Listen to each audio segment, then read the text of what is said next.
rounding out the top 10. We're going to look at some qualifying highlights from Stafford Speedway in Stafford Springs, Connecticut. It's King Kong, and it's a brand new down, a good qualifying run, but you saw it right there. Contact at the end of the run as the new suspension on Kong looked a little too loose. He comes over in front, and the Auto Value King Crunch gives him a tap. Watch the end of the run. Boy, Crunch locked up the brakes, but it didn't matter. Kong was coming his way, and those two trucks get together. We're going to look at it one more time. Scott Stevens trying to stop. Look at him lock him up right there. But it's too late. Kong is on it. Doesn't look like any serious damage to either truck. Scott, you and King Kong got together there at the end of the track. Did everything all right? Yeah, our truck's all right. You know, his truck's just real squirrely right now. When he gets the bugs out of it, he's going to have a real good truck. But, you know, last week in Ohio, he couldn't keep it down the track straight. And, you know, I was kind of ready for it. And didn't do our truck no good by getting on the brakes so hard. But, you know, our truck's all right. Let's talk about your truck. When are we going to see the full King Crunch back in action? Next week, it'll all be 100% again. Good luck to you tonight, Scott. Thank you, Chris. Boy, there's Steve Kane, the driver of King Kong, and you know, Scott Stevens talking about getting on the brakes hard. If he wouldn't have, we would have had a serious crash at the end of that run. First round highlights coming up next here on ESPN.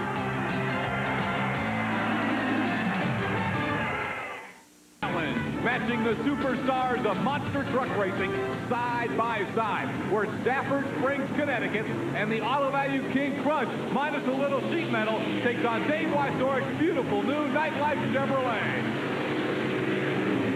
And the Auto Value King Crunch may not look real pretty, but it gets the job done. Scott Stevens with the victory. Let's watch it again on the replay.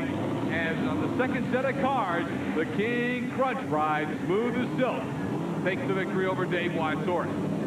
We get another look at it from a different angle, and you can see that the Auto Value King Crunch really doesn't have too much of a problem with Dave Wysoric's Nightlife Chevrolet. Scott Stevens wins it. Here he is with Kris Chapman.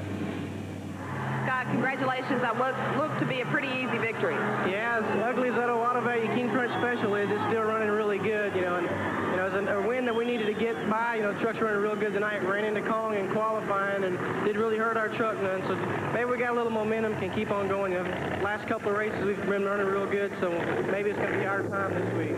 Good luck. All right, thank you. The Auto Value King Crunch running strong, despite, as Scott Stevens noted, it not looking at 100% here in Stafford Springs, Connecticut. Stevens will be back a little bit later. First round competition now, matching a couple of old war horses, if you will. These guys have battled several times in the past. Chevrolets out of Georgia. It's the Clydesdale out of Minnesota. USA 1. Steve Wilkie in USA 1 with the big lead. In the middle, he's in trouble. Oh, no, he's going over again. The 9th time that this truck has been on its roof. Steve Wilkie and USA 1 winning, but flipping in Stafford Springs, Connecticut. Wilkie looks okay. He is up talking to his crew chief, who is already over there. John Kwasniewski, the Buffalo Tremor team, out trying to help him out. Bennett Clark is the other driver with a helmet on in the Clydesdale. He's the driver who lost to USA 1 on that run. The ambulance coming out, but Wilkie's okay. Well, at least he's okay physically. He looks angry at more damage done to the Chevrolet out of Ham Lake, Minnesota. Acknowledging the crowd, but Wilkie not happy about it. Look at it. Let's see if we can pick up what happened here on the replay. Wilkie was in control of this race the whole way, has the lead over Clydesdale. Boy, he didn't hit the second set right. That's what cost him. It looks like he just did not get his left side up the ramp properly, so he went up the ramp at an angle, came down at an angle, and over he goes. Wow. Rod Litzau drove that truck to the '88 World Championship, but he flipped it in winning the championship at Louisville's Freedom Hall. Then Litzau had several problems with it in '89, flipped it several times. Wilkie took over, but the truck has not stayed on all fours any better. And again, that's a total of 9 flips for that truck. We're going to get another angle, as again our crew has done a masterful job of capturing the problems of USA 1 from every angle possible. And Steve Wilkie's USA 1 on its roof. There you see Steve. And This is certainly going to add more fuel to the fire of debate about that truck, about its safety, and about whether it should be running on the TNT Monster Truck Challenge. That truck keeps flipping. They keep sending it back to Minnesota. Everett Jasmer, Steve Wilkie, and the entire crew, no question, do a great job about getting it fixed and keeping it fast, but they can't seem to keep it on all four wheels. Is it the truck? Is it driver error? Well, you would think it's not driver error because despite the fact whether it was Rod Littauer or Steve Wilkie, the fate seems to be the same. The truck is super fast, but it has trouble staying right side up. The loader will pull it back up. Boy, you can see fluid just pouring out of it. And we have seen the last of USA 1 on this night in Stafford Springs, Connecticut. Wilkie and his crew will now begin trying to rebuild the truck here in Connecticut to try and have it ready for more action in less than 24 hours on this track. But right now, it's Wilkie trying to survey the damage and certainly trying to see exactly what has to be done to keep this truck ready to race. Or will they have to ship it back to Everett Jasmer Stable in Minnesota? Well, Steve Wilkie is away from the truck. He's back on pit road, and Kris Chapman is tracking him down. Let's go down to Kris. Steve, I don't think 9 times charm. No, Kris, I don't know. I don't know what I have to do. The field's running so fast.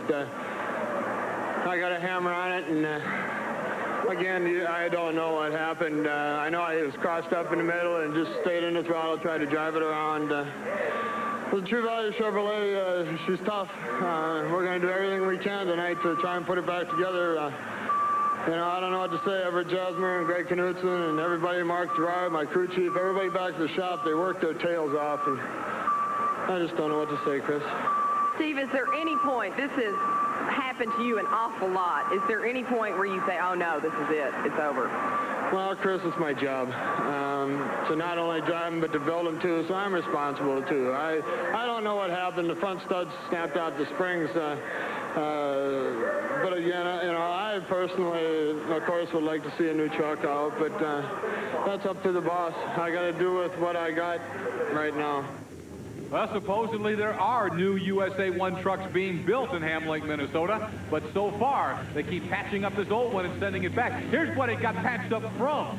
June 16, 1990, not so terribly long ago. Steve Wilkie snaps the wheels right out from underneath this truck in Richmond, Virginia at Richmond International Raceway.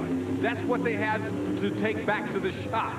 They put it back together, and it flips tonight in Stafford Springs, Connecticut. So the USA 1 truck in familiar ground, and strangely similar, those two crashes, weren't they? It looked like the front end buckled both times, although that time it ripped completely, the whole axle assembly and wheels out from underneath. This time, they stay intact, but USA 1 is on its roof. Wilkie leaves, but we're ready for more first-round competition as Bigfoot number 8, Andy Brass, takes on Mike Wine in the Outlaw Ford. Bigfoot's in trouble. He had to get on the brakes, and Outlaw beat him. Mike Wine, the Outlaw Ford, with a huge upset over Andy Brass, and Bigfoot number 8 again. The handling problems that were not evident running short courses for this truck inside over the winter fight him again on a long course outside. Andy Brass and Bigfoot trying to make up precious ground in the points will lose critical points here. Boy, there you see it. He had to get out of the throttle, and that's all Mike Wine and the Outlaw needed. One of the biggest victories ever for Mike Wine and the Outlaw Ford team. Wow, let's watch it again. Coming to the finish line, Mike Wine holds on, and he wins it by the length of one wheel over the Bigfoot Ford. And the crowd is stunned in Stafford Springs, Connecticut, as Mike Wine has upset the big Ford, and Bigfoot may be done unless he can get back in from a fast loser rule. Well, there you see him taking a look now at the Outlaw. That's Nick Rossi, who owns the team. Obviously some problems in the engine compartment of the Outlaw Ford. But Mike Wine's got to have a big smile on his face. He has come up with a victory over Bigfoot. Kris Chapman's in the pit. Kris? Everything off there. That's Yeah, we're out. Mike, you've been flying 100 miles an hour for a big victory over Bigfoot, but now you're saying you're out? Yeah, here's what happened. There's a small piece of metal and adapter that bolts to the bottom of the crank to run the blower, run the power steering, to run everything. It broke in half on the second set of cars. We have other ones that are stock, but as you can see, the two difference in the cranks from a kryptonite crank and a standard bore 460 is about an inch difference. Now, 1 inch makes all the difference in the world when you're out here running. Foot's going to be able to come back, but it builds a lot of confidence in a person and everybody else now who I'm running with. And when I run him from now on, I know in my heart I can beat the man. Even though he got squirrely, got off the brakes, I can still beat him. Anybody can mess up. So we haven't seen the last of Mike White and the Jersey Outlaw. We'll be out this evening, but we'll come back and we'll fix it right. Do it the way it should have been done the first time. We'll be back. That's all. We're sorry to hear about the bad luck, but congratulations on the victory. Thank you very much, Kris. The quarterfinal round of competition will have Bigfoot back in it, and it's coming up next.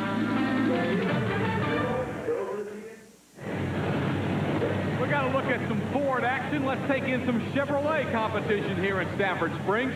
Gary Porter's Carolina Crusher out of Wadesboro, North Carolina, will meet another Chevy, the Wild Hair. Starvin' Marvin Smith out of Arnold, Missouri. You may remember Marvin is the old driver of the Stafford Chevy. And he pushes Carolina Crusher to the limit, but Gary Porter holds on for the victory. Marvin Smith has not been having a good year on the TNT Monster Truck Challenge. He's got to be awfully happy with that run, almost pulling the upset over Gary Porter. But the Carolina Crusher takes the victory. He wins it over Marvin Smith and the Wild Hair Chevrolet, although Wild Hair's got nothing to be disappointed about. We're going to go down to Mike Goss. He's with Gary Porter, who had a much smoother run this time than in the first round. Mike? A little more under control that time, Gary. It is. You know, I come off the line a little bit harder, and I tried to turn the motor a little bit harder to try to get some more speed, and I think I jumped a little bit further that time and missed the hole there at the end. It really messed me up the last run. All these trucks braking and everything tonight. You're in a pretty good position in this bottom bracket. I am. I'm pleased, you know, right now with the truck where I'm at, you know, and the way it's running. I just hope I can keep on and take the win tonight. Mike, I think you really hit on what may be the big factor tonight. What truck can survive? There's so much breakage. Here's a perfect example. This new King Kong already tonight has suffered a broken drive shaft. He's having brake problems. And in the first round win over Buffalo Tremor, he broke the stabilizer bar. All that's adding up to the fact that King Kong is rolling out basically in a lame condition just to pick up some points. This ought to be an easy win for the Clydesdale Chevrolet to go up against Kong. Now, John Kwasniewski and the Buffalo Tremor, we're being told, was supposed to run this race. Instead, Kong is allowed to come to the line, obviously unable to race. Easy win for the Clydesdale and Bennett Clark. But we're going to go back to the pit and develop the story with John Kwasniewski of the Buffalo Tremor. His truck lost to King Kong, but since Kong was broken, supposedly, Kwasniewski was going to be allowed to come back. Instead, they decided to let Kong come out, and really, he had no business out there running, except for the fact that he was trying to gain a few points. John, we watched a very lame King Kong make a run out there. That should have been you, or could have been you. It could have been me. It was supposed to be. It was already on the bracket sheet. It was all lined up. This truck was totally trashed underneath. I mean, you could see it the way the run was right there. I mean, this is a sport. If you want to put on a good show, you don't run trucks like that that are broken. Do you feel like that you were unjustly treated in that call, and that it should have been the Buffalo Tremor out there running Clydesdale? Yeah, I think it should have. I mean, we've set up meetings, and we have rules about this already, and they're not enforcing it. I don't know what to say. I've talked to 10 different people already before that run went, and they said that's the way it's going to stay. Johnny K's unhappy, but he's out. The semifinals are coming up next.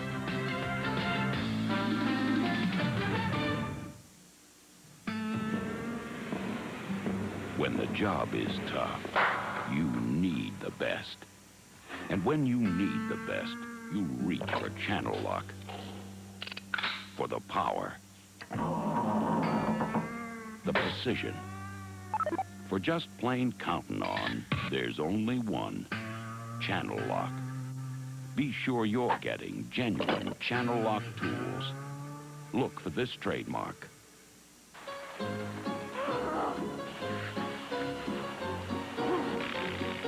Nobody likes getting the cold shoulder.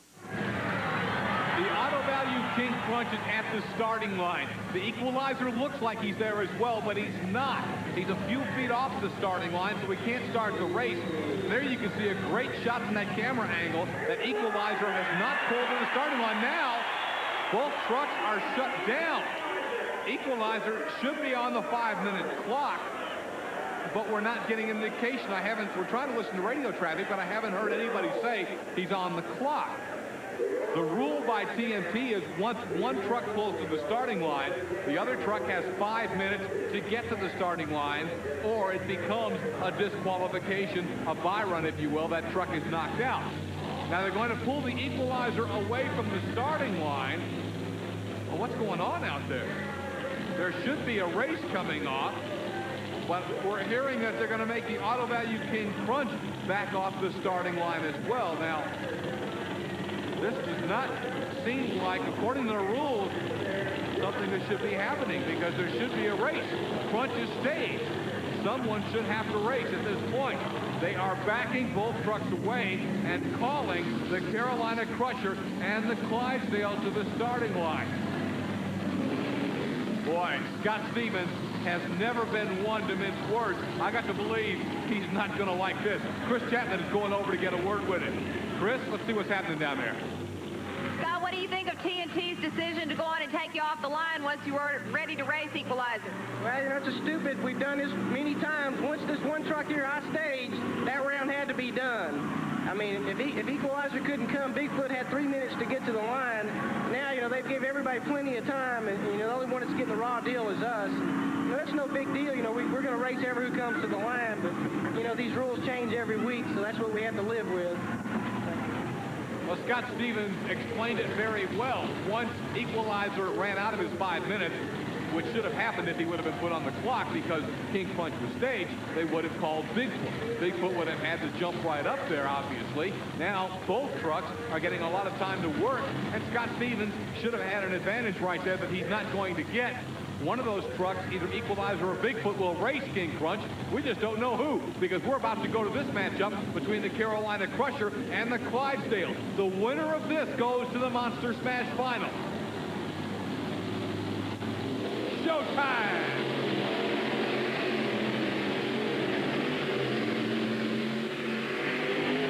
Man, the Clydesdale really pushed Gary Porter, but Carolina Crusher has earned himself a berth in the Monster Smash Final. Let's watch it again.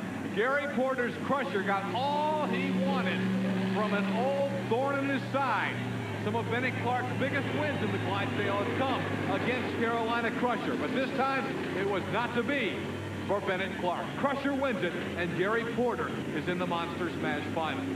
He will be opposed in that championship matchup by either the Auto Value King Crunch or the Bigfoot Ford. That's right, Andy Brass, who lost in the first round, who lost in the quarterfinals, gets to come back in the semifinals because Equalizer chose not to come to the starting line. Let me try to explain this quickly. If Equalizer would have went ahead and pulled to the starting line, he would have gained at least 3 points as a loser. Now he gets none for that round because he pulls away, and Bigfoot, even if he loses, will get 3 more points.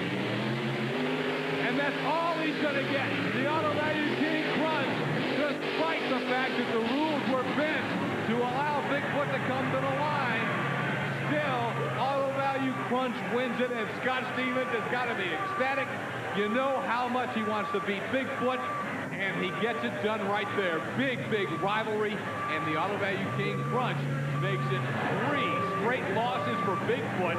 But again, because the Equalizer chose not to come to the starting line, Bigfoot actually gains in points on the night, despite the fact that he did not beat a soul here in Stafford Springs, Connecticut this time out. It's a 6-point swing. The 3 points Equalizer could have gotten and didn't, and the 3 points that Bigfoot did. But the winner was Scott Stevens and the Auto Value King Crunch. He's got to be happy. We'll find out how happy. Mike Goss is with him right now. Mike? You got to feel good about that. Yeah, you know, after getting pretty well rooked on the starting line, you know, these rules they make up every round, you know, it was going to really be hard for Andy to beat us because we had so much adrenaline built up for sitting there for so long. And our truck's running really good, you know, auto value Cobra seats, racing radios. Hey, that wax shop, there isn't much body, but it's slick what we got. You know, hey, we're going. Did you feel like that was an injustice that you were already on the starting line and you were ready to race and Equalizer couldn't? Yeah, well, it cost us a race in Nashville in '88. One of the trucks, you know, knew we had problems, went to the line. I couldn't make the call, so the guy got a free run. You know, I went to the line. I didn't know he had a problem. You know, we were both really staged, so the race should have happened. But, you know, TNT. Bigfoot hadn't won a race tonight. Yeah, Bigfoot ain't won nothing tonight. Scott Stevens, the outspoken one, but the Auto Value King Crunch has earned his way to the Monster Smash Final. He's got to meet the Carolina Crusher, though. It ought to be a dandy Monster Smash Final, and it's coming up next. It's back! The Domino's Pepperoni Pizza Feast. The battle for NASCAR's Winston Cup Championship can't get much closer. Mark Martin and Dale Earnhardt continue to grind it out at the Checker 500. Plus, you could win a new car Sunday afternoon live on ESPN.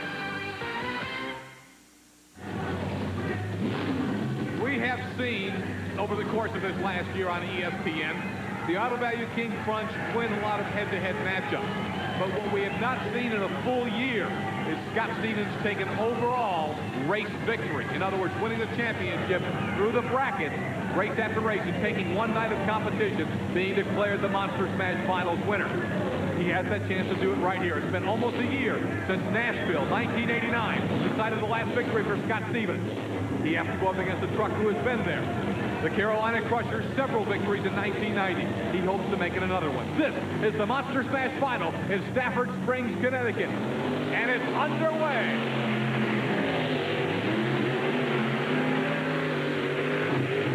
The monkey is off Scott Stevens' back. He has found a way back into victory lane with a win over the Carolina Crusher. It's the Auto Value King Crunch and Scott Stevens on top in Stafford Springs, Connecticut, almost a year to the day after his last victory. Let's see what this does in terms of the 1990 points race. Because Equalizer did not go to the starting line in the semifinals, Bigfoot has pulled to within 15 points. The Carolina Crusher is a solid third. The Auto Value King Crunch, though, gained on him tonight. The Kong trucks are combined into the number 5 spot. That's the original King Kong and the Awesome Kong truck. USA 1 is now 6. Then it's Nightlife, Gravedigger, the Outlaw, and the Buffalo Tremor, rounding out the top 10. Here's Mike with Scott Stevens. Scott, it's been a while, hasn't it? Oh, man. It's been a year this week. You know, Nashville, we won 2 nights down there last year. It's a year ago, and, hey, we're right back there. And that truck's been coming around all year, and, hey, tonight we beat everybody. You know, we beat 3rd place, 2nd place, and 1st place. Hey, you know, there's no doubt, you know, if we can just keep our stuff together, hey, Auto Value and Cobra seats and racing radios, you know, we're going to be there at the end. Truck's running good. We heard a few parts in that round, but, hey, we'll be back next week. Got to feel pretty confident. Oh, yeah, you know, that was runaway. I never saw him. You know, right there going the last set of cars, you know, we already knew he had it going, and the truck was getting quicker and quicker every pass, and I really don't like these fast tracks. I'm intimidated by the speed we turn here, but, you know, we got through it tonight. The truck's in good shape, so we're ready for next week. All right, congratulations. All right, thank you. It has been one wild night of competition at Stafford Springs, Connecticut. No wins for Bigfoot, but he still made the semifinal round. USA 1 slipped and badly damaged that truck. And for the first time in a year, Scott Stevens wins the event, as it is the Auto Value King Crunch coming away the big victor here tonight in action at Stafford Springs, Connecticut. One more time, the victorious run for Scott Stevens and the Auto Value King Crunch. He gets the victory over the Carolina Crusher. From Mike Goss and Kris Chapman, I'm Scott Douglas. We can't wait to see you again right here with the TNT Monster Truck Challenge on ESPN.